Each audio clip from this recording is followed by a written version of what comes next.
তাহলে কিতাব কয়টা বলেন? এই একখানা কিতাব আপনাকে দিয়েছি।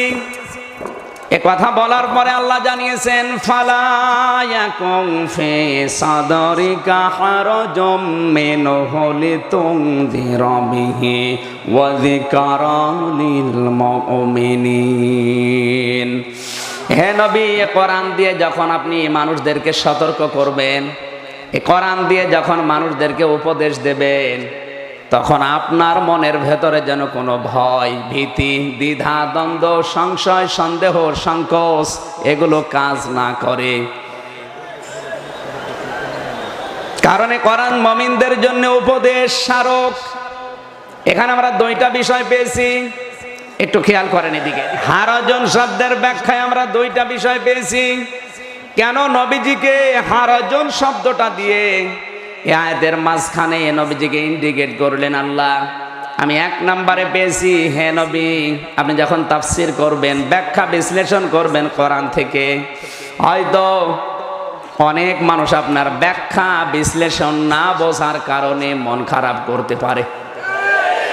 এরকম মানুষ দেশে আছে না নেই?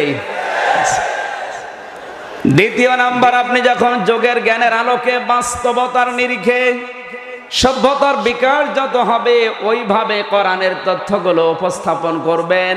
ওয়ালা ইয়াতুনাকা বিমাসালিন ইল্লা জিনাকা বিল হাক্কি ওয়া আহসানা তাফসীরা।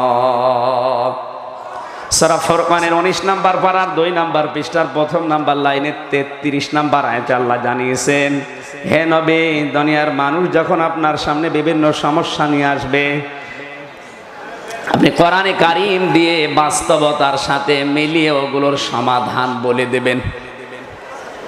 আপনি সুবহানাল্লাহ বাড়ি যেয়ে বলবেন। সুতরাং 1200 বছর আগে কি হয়েছে ওইটা না, এখন কি দরকার কোরআন দিয়ে ওইটা বলা লাগবে। কথা বলেন? বিশ্ব নবীকে আল্লাহ জানিয়েছেন, ওয়ালা ইয়াতুনাকা বিমাসালিন ইল্লা জিনাকা বিল হাক্কি ওয়া আহসানা তাফসীরা। একালিপ টান আছে, দিলেন টানটা। কারণ কোরআনে কারীম 1500 বছর আগে নাজিল হওয়ার সময়ে তথ্য কোরআনে ছিল, হয়তো সভ্যতার বিকাশ না হওয়ার কারণে ওগুলো মানুষ জানে নাই।